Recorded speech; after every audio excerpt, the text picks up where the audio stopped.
విశాఖ చిన్న ముషిడివాడలో ఉద్రిక్తత నెలకొంది. పెందుర్తి రెవెన్యూ సిబ్బందిపై ఆక్రమణదారులు దౌర్జన్యానికి దిగారు. రెవెన్యూ సిబ్బందిని చుట్టుముట్టి ఆందోళన చేశారు. జీవీఎంసీ 97వ వార్డు చిన్న ముషిడివాడ సర్వే నంబర్ 185 ప్రభుత్వ స్థలంలో అక్రమ నిర్మాణాలను అడ్డుకునేందుకు తహసీల్దార్ వెంకట అప్పారావు ప్రయత్నించారు. ఆయనతో పాటు రెవెన్యూ సిబ్బందిపై దాడికి యత్నించారు ఆక్రమణదారులు. తహసీల్దార్ వెంకట అప్పారావు ఫిర్యాదు మేరకు కేసు నమోదు చేశారు పోలీసులు.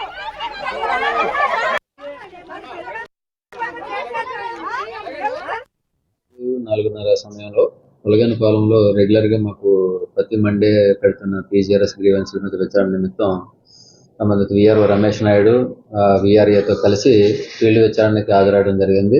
కడుతున్నారు అక్రమంగా ప్రభుత్వ భూములను తెలియగానే విఆర్ఓని విఆర్ఏని తీసుకొని నేను సంఘటన స్థలానికి వెళ్ళడం జరిగింది.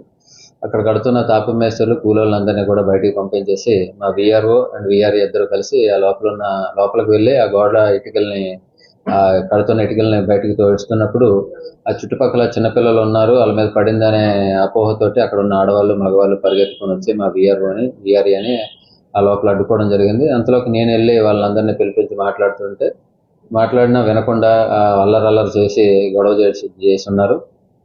నేను సరేలే అని చెప్పి నేను నా కారులో కూర్చున్నాను. కారు తీసుకొని నేను ఆఫీస్కి వద్దాం అనుకుంటే కారు కూడా వెళ్ళకుండా అడ్డుపడ్డాను. ఈ సంఘటనలో ఎవరైతే దురుసుగా ప్రవర్తించారో వాళ్ళందరినీ ఐడెంటిఫై చేయడం జరిగింది. ఒక 6గురిని. ఆ 6గురి మీద ఎఫ్ఐఆర్ ఏమైనా సిఐ గారికి ఈరోజు నేను లెటర్ పంపించాను. దాని ప్రకారంగా